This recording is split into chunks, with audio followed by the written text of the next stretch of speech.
গত পরশুদিন রাতে একটা কথা উঠলো, একজন জনপ্রিয় ইনফ্লুয়েন্সার তিনি বললেন যে সবাইকে রাস্তায় নামতে, তারপরে একটা সেনাবাহিনীর ইয়ে হতে পারে। আমরা পরে দেখলাম যে আসলেই সেনাবাহিনীর একটা মুভমেন্ট কিন্তু ছিল এখানে। তারা যদিও বলতেছে যে তারা ওই যে কোথায় কূটনীতিক পাড়ায় মনে হয় তারা ওই যে ভেহিকল চেঞ্জ চেঞ্জ করতে যায়। এখন কারা ভেহিকল চেঞ্জ করতে যায়? এই যে ওই 46 পদাতিক ব্রিগেড তারা নাকি কূটনীতিক পাড়ায় 3 মাস পর পর তাদের ওই এপিসি চেঞ্জ চেঞ্জ করে। মিথ্যা কথা, কোন ভেহিকল চেঞ্জ হয় না। এক্সাক্ট ফ্যাক্টসটা হলো বাংলাদেশের আর্মি যতগুলো জায়গায় আছে তার আশেপাশে যত জায়গায় সিসি ক্যামেরা আছে, সিসি ক্যামেরার রেকর্ড তাদের এক জায়গায় সেন্ট্রালি কালেক্টেড হয় অটোমেটিক। তো কাউকে চেঞ্জ করার তো দরকার নেই, সার্ভার খুলে ওখানে কোনগুলো ইনফরমেশন জমা আছে, মানে ভিডিও জমা আছে, ওগুলো দিয়ে স্টাডি করলে হয়। এগুলো একটা 46 পদাতিকের হেড এখন অসুস্থ, তার নাম জাতা মাথা খবর ছড়ায় যারা, তাদের উদ্দেশ্য খারাপ। ওনার নাম কি ইমরান হামিদ কাইন্ড অফ, খুঁজে নিয়েন, কারো নাম বলতে চাই না, কিন্তু তিনি এখন অসুস্থ, ডেঙ্গু আক্রান্ত। So fit unfit for that post at that time, মানে at this moment medical certificate পেলে নিশ্চয়ই উনি জয়েন করবেন। উনি এখনো জয়েন করার মতন অবস্থায় নাই, এগুলো জানে ওনারা। আচ্ছা আরো বলে দিন যে চেঞ্জ ফেজ কিছু না, আসলে সম্ভবতই যেহেতু বলা হচ্ছে যে কবির সাহেব পলাতক, তাকে অফিসিয়ালি পলাতক দেখানো হচ্ছে। সে নাকি তামাবিল দিয়ে ভারত চলে গেছে। না, যায়নি এখন। আমার ইনফরমেশন সে এখনো যায়নি, যেতে পারে নাই। এমনকি যতগুলো ওই তামাবিল বর্ডারের দিকে গেছে, একটাও কোনো প্রাইভেট কার ছিল না, পাবলিক ট্রান্সপোর্ট ছিল না, ট্রাক গেছে। ক্লিয়ার? ফলে যারা বলতেছে এটা সে ক্যামোফ্লেক্স তৈরি করছে, সম্ভবত উনি যেখানে লুকায় আছেন যারা ওখান থেকে শুরু করে নিজের সময় মতন সুযোগ মতন তামাবিল ক্রস করতে পারে। এই জন্য আমি যতটুকু জানি উনি এখনো কোথাও কোনো রেকর্ড নাই, আর্মির কাছে কোনো রেকর্ড নেই, কোনো প্রমাণ নাই। যতগুলো অফিসার এটার জন্য ইনভলভ তারা প্রত্যেকে সাক্ষ্য দিয়ে বলেছে যে না, এর সম্পর্কে তাদের কাছে কোনো তথ্য নেই এবং তারা কাউকে এই ধরনের কোনো অবৈধ সুযোগ দেয় না। দাদা আপনি কি মনে করেন এই যে এই অভ্যুত্থানের এই যে একটা কথা উঠালো, এটা আসলে সরকারও জড়িত?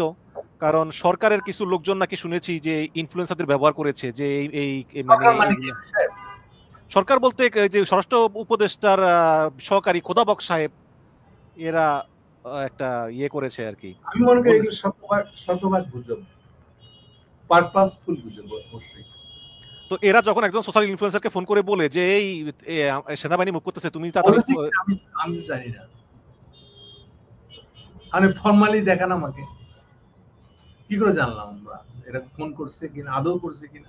উনি কি বলছেন আমাকে ফোন করছিল? না, উনি তো বলবেন না, কারণ উনি তো থাকেন বিদেশ, ওনার পক্ষে তো জানা সম্ভব না। উনি নিশ্চয়ই এমন কারো কাছ থেকে পেয়েছেন এই তথ্য যে ওনার বিশ্বাসযোগ্য মনে হয়েছে।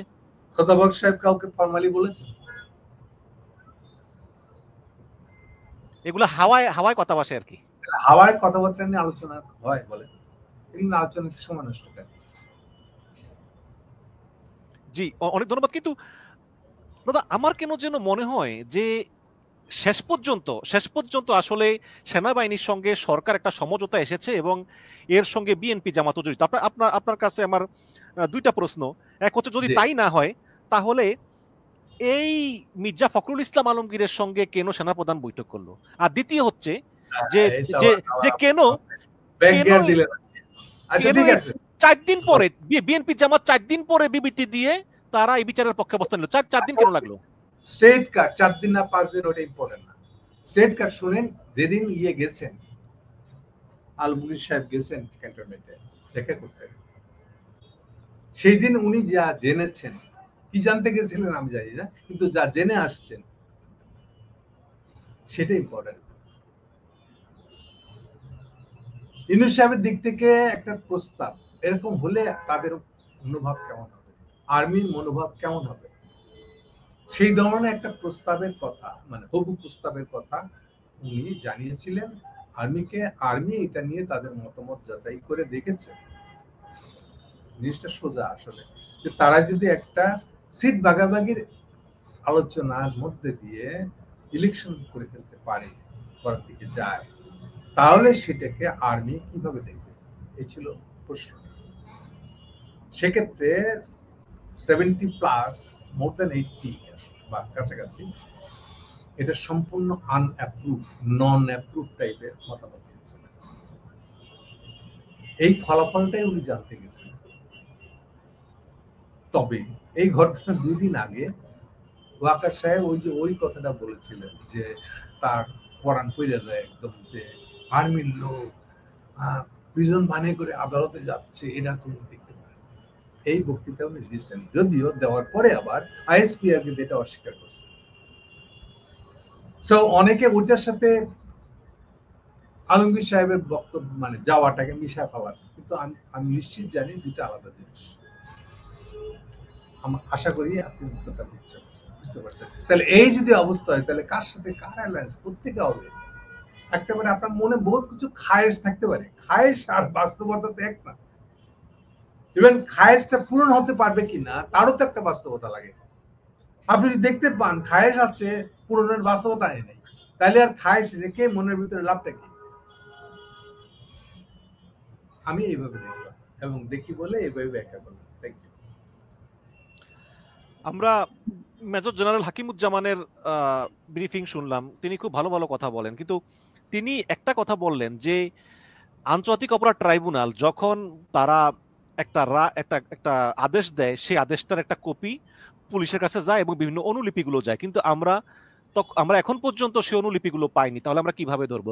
যদিও চিফ প্রসিকিউটর বলেছেন যে আমরা অনুলিপি দিয়েছি এবং সেনা সদরের রিসিভ করা সিলও আমাদের কাছে আছে। তো এবং সেই সিলের কপিটা ফেসবুকে ঘুরে বেড়াচ্ছে, খোঁজ নিয়ে দেখে নিতে পারেন। এনিওয়ে, তবে উনি পরেই কারেক্ট করে নিয়েছেন যে ওরা পাইছেন, আমরা যতটুকু জানি। পরে এই অনুষ্ঠানটা হওয়ার পরে সাংবাদিক সম্মেলনটা হওয়ার পরে উনি জেনে গেছেন যে না, ওদের কাছে সেটা। আর আমি নিজেও সেটা দেখেছি, সেখানে রিপোর্টের ডেট উল্লেখ করা আছে, 8 তারিখে উল্লেখ করা আছে। রিসিভ করছে যে সেই ডেটটা 8 তারিখে আছে। বিএনপি এবং সিল সহ আছে। জি, বিএনপি এবং জামাত আসলে কেন আসলে তারা এতদিন চুপ ছিল? তারা কি সেনাবাহিনীকে ভয় পায়, বা তারা কি মনে করতেছে যেহেতু ভোটের মাঠে সেনাবাহিনী থাকবে আমাদের কোনো নির্বাচনী সুবিধা হবে? পরে কেন রেসপন্ড করলো? আপনার প্রশ্নটা কি আবার একটু বলেন। মানে এই 4 দিন পরে তারা রেসপন্ড করলো, এই 4 দিন বিএনপি জামাত বহু ভেবেছে, মানে তাদের ভাবনাটা আসলে কি? বলছি সোজা উত্তরটা হলো যে তারা ভয় পায় ইন্ডিয়া কি চায়। ইন্ডিয়ার মনোভাবটা না জেনে যদি এরকম কিছু একটা বলে বসি, আর এইটার জন্য যদি আমার ক্ষমতা যাওয়া না হয়, তারা এখনো ইন্ডিয়াকে বাপ মনে করে। ওরা মনে করে ইন্ডিয়া হলো সেই গেট ধরে বসে থাকা লোকটা। অদ্ভুত একটা বাস করে বাংলাদেশে, বাংলাদেশের পলিটিক্যাল পার্টি বাংলাদেশের ক্ষমতাসীন হতে চায়, অথচ তারা বিশ্বাস করে যে বাংলাদেশের ক্ষমতায় যেতে পারবে কিনা এটা ঠিক করে দেয় ইন্ডিয়া। এটা এই দুইটা পার্টি তাই মনে করে। এই যে খাসিলতটা, এই জন্য এরা পলিটিক্যাল পার্টি হওয়ার অযোগ্য বলে আমি মনে করি। জামাত কি অবস্থা? এটা তো আপনার সার্বভৌমত্বের প্রশ্ন, নিজের সার্বভৌমত্ব আপনি বিশ্বাস করেন। আপনি যদি সার্বভৌমত্ব থাকে তাহলে যে মারবে না তাকে মারে আলাবো, আপনি এইটা বলবেন। যে এটা বলতেছে আপনি তার কথা মানতেছেন, মানে কি আপনি এরপরে বাংলাদেশে রিপ্রেজেন্টেটিভ হওয়ার যোগ্যতা আছে আপনার? আর বাংলাদেশকে প্রতিনিধিত্ব করেন না আপনি সংসদে, কেন ক্ষমতায় কোথায় প্রতিনিধিত্ব করবেন না আপনি? আর নিজের মুরদ নাই তো, আপনি নিজেতে স্বীকার করতে পারছেন না যে আপনার দেশ সার্বভৌম স্বাধীন, নিজেরা ঠিক করবে নিজেদের ভাগ্য, এটা তো আপনি বিশ্বাস করছেন না।